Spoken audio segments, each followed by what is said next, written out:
Warahmatullahi wabarakatuh. Saya dari kelompok 2 perwakilan Muhammad Famasagi Jumail akan mempresentasikan teknologi pelumasan. Lanjut. Di sini kita akan membahas dari pertama ada pendahuluan, yang kedua lubrication atau pelumasan, yang ketiga sistem pelumasan mesin, dan keempat yaitu formula minyak pelumas. Langsung. Yang pertama pendahuluan. Tribologi, kajian tribologi fokus Kajian tribologi merupakan ilmu interdisipliner yang mempelajari gesekan, kausan, dan pelumasan. Melibatkan berbagai cabang ilmu seperti mekanika fluida, metalurgi hingga kimia permukaan.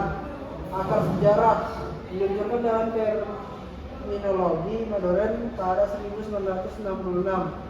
Namun prinsipnya telah diterapkan sejak zaman kuno, seperti penggunaan pelumas pada pekerjaan batu di Mesir.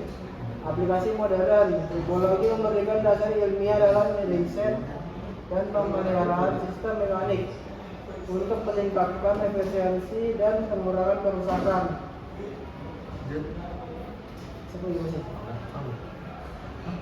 Masih ada? Di sini kita akan membahas lagi friksi atau friction. Peran gesekan diperlukan untuk fungsi alat sehari-hari seperti mur, baut, dan rem. Namun dapat merugikan karena berkontribusi pada hilangnya energi. Yang kedua ada jenis gesekan. Terdapat gesekan statik, kinetik, dan rolling yang menawarkan berbagai tingkat resistansi bergantung pada jenis interaksinya. Yang ketiga pengendalian gesekan. Optimasi nilai koefisien gesekan adalah kunci dalam pengembangan desain mekanik untuk efisiensi energi yang lebih baik.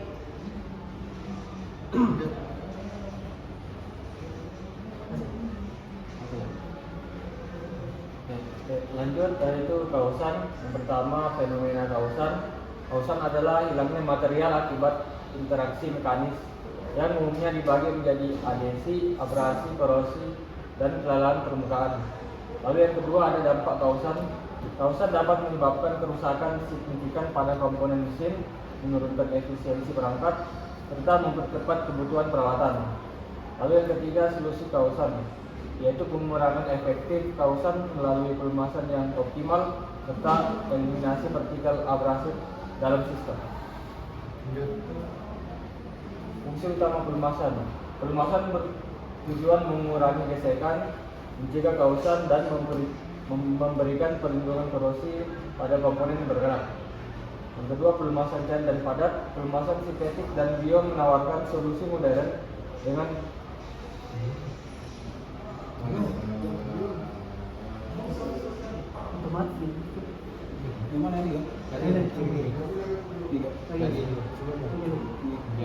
bermaksud sintetik dan bio menawarkan solusi modern dengan variasi performa pada kondisi ekstrim seperti beban berat dan suhu tinggi. Lalu ada sejarah inovasi, mulai dari minyak hewan di masa lalu hingga pelumas sintetik, dan sekarang perkembangan teknologi pelumas terus berkembang menyesuaikan kebutuhan industri. Lalu ada bab 2 lubrication atau pelumas. Karakteristik pelumas cair berbasis minyak bumi. Pelumas cair berbasis minyak bumi memiliki keunggulan serta ketersediaan viskositas yang beragam, volatilitas rendah, dan perlindungan efektif terhadap korosi. Namun ketahanan pelumas jenis ini menurun di suhu tinggi, memerlukan aditif tambahan untuk memastikan stabilitas. Lalu ada keunggulan pelumas sintetis. Pelumas sintetis menawarkan stabilitas viskositas pada berbagai suhu, daya tahan terhadap oksidasi, serta ketahanan terhadap api. Meskipun harganya yang lebih mahal dibandingkan pelumas berbasis minyak bumi, keunggulannya menjadikannya ideal untuk aplikasi industri modern. Oke, lanjut ada pelumas cair. Yang ketiga itu ada aplikasi khusus pelumas cair. Setiap jenis pelumas cair, baik minyak mineral maupun sintetis, memiliki aplikasi spesifik, seperti pelumasan mesin bermotor, pesawat, hingga mesin turbo. Pemilihan pelumasan harus mempertimbangkan suhu operasi dan beban kerja. Lanjut. Pelumas padat, ini ada 3 poin.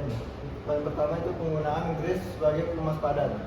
Grease terdiri dari pelumasan cair yang dicampur bahan pengental seperti sabun logam atau lithium aluminium. Struktur semi padatnya memungkinkan grease melekat dan memberikan pelumasan berkelanjutan pada permukaan mesin. Poin kedua itu ada jenis-jenis pelumasan padat. Pelumasan padat dapat berupa grease organik atau lemah hewan dan atau nabati, grafit dan molybdenum disulfida atau silikon. Setiap jenis memiliki fungsi spesifik seperti aplikasi suhu ekstrim atau perlindungan korosi. Poin ketiga itu keuntungan dan kendala pelumas padat. Pelumas padat efektif untuk aplikasi lingkungan ekstrim seperti suhu tinggi atau di tempat yang sulit dijangkau. Namun, pelumas ini memiliki kekurangan seperti kemampuan pelepasan panas yang rendah dan gesekan relatif lebih tinggi dibanding pelumasan cair. Bab 3, ada sistem pelumasan mesin. Sistem pelumasan dimulai dari kontak langsung antara permukaan hingga tercipta film penuh yang meminimalkan gesekan dan aus. Salah satu pendekatan penting adalah pemahaman kurva Riebeck yang menunjukkan transisi ini. Pelumasan hidrodinamik, kondisi ideal pelumasan di mana lapisan fluida sepenuhnya memisahkan permukaan, mengurangi kontak langsung, gesekan, dan kausan. Yang ketiga, pelumasan batas terjadi ketika kecepatan pergerakan rendah atau beban tinggi sehingga lapisan pelumasan tidak sepenuhnya melindungi permukaan. Viskositas, yang pertama, peran utama viskositas merupakan sifat penting dari pelumas untuk mengontrol gesekan, mempengaruhi efisiensi kerja mesin, serta mempermudah pengoperasian pada kondisi suhu ekstrim. Yang kedua, pengaruh suhu terhadap viskositas. Viskositas pelumasan cenderung meningkat pada suhu rendah dan menurun pada suhu tinggi, sehingga stabilitas viskositas sangat penting. Ketiga, indeks viskositas. 4. Yang lebih tinggi menandakan pelumas lebih stabil terhadap perubahan suhu, sehingga menjaga pelumas tetap berfungsi optimal di berbagai kondisi. Peran aditif, yang pertama ada antioksidan, mencegah oksidasi pada pelumas akibat paparan panas dan udara, memperpanjang usia pelumas serta menjaga konsistensinya.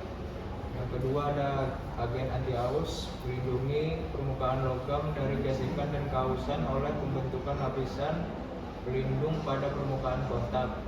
Yang ketiga, peningkatan indeks viskositas, memberikan kestabilan pada viskositas pelumas di berbagai suhu, menjaga performa mesin saat suhu berubah. Yang berikutnya fungsi pelumas. Yang pertama itu mengurangi friksi. Pelumas menciptakan lapisan yang memisahkan permukaan kontak, mengurangi gesekan terutama dalam kondisi pelumasan film. Lalu ada menahan kontaminasi. Pelumas efektif untuk menjebak partikel kecil yang dapat menimbulkan kerusakan, menjaga kebersihan bagian dalam mesin. Lalu ada mencegah korosi. Aditif dalam pelumas dirancang untuk menetralisir zat-zat korosif, melindungi permukaan logam dari kerusakan.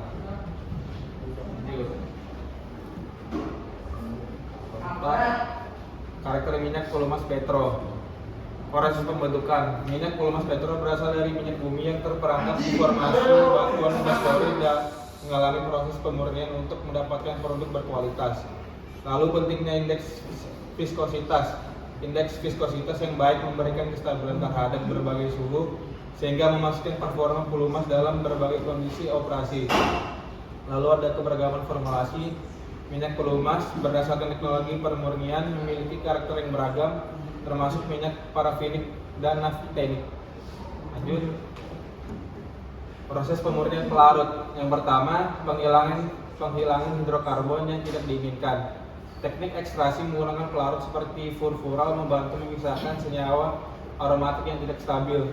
Yang kedua, penghilang lilin dingin. Proses pendinginan menggunakan bahan seperti metil etil keton atau dalam kurung MEK meningkatkan fluiditas pada suhu rendah dan mengoptimalkan performa pelumas. Yang ketiga, penyempurnaan produk akhir. Hydrofinishing dilakukan untuk memperbaiki kualitas warna, stabilitas thermal, dan daya tahan oksidasi.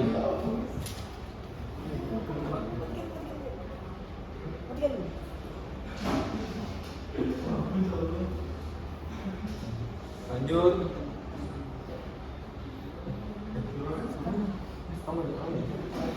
Sudah ya? Belum.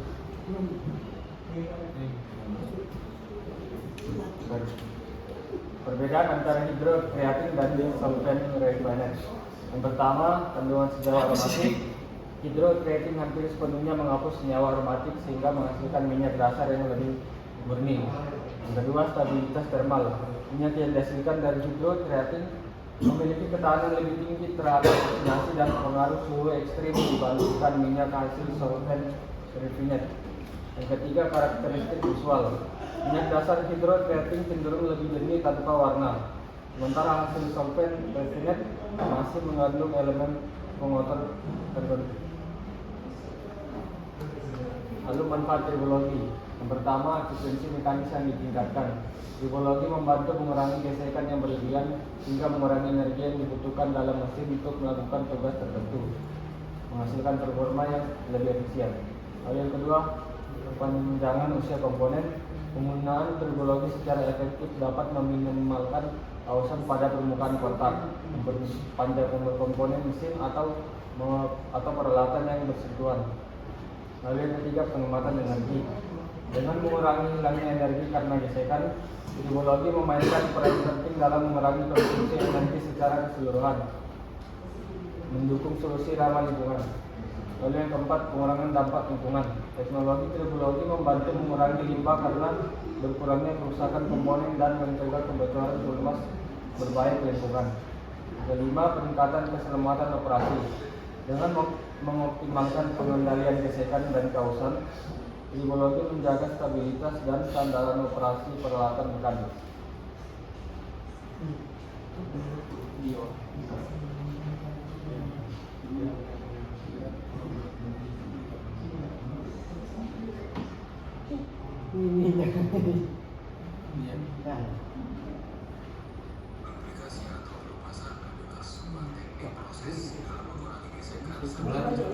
Kiri.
Gimana sih?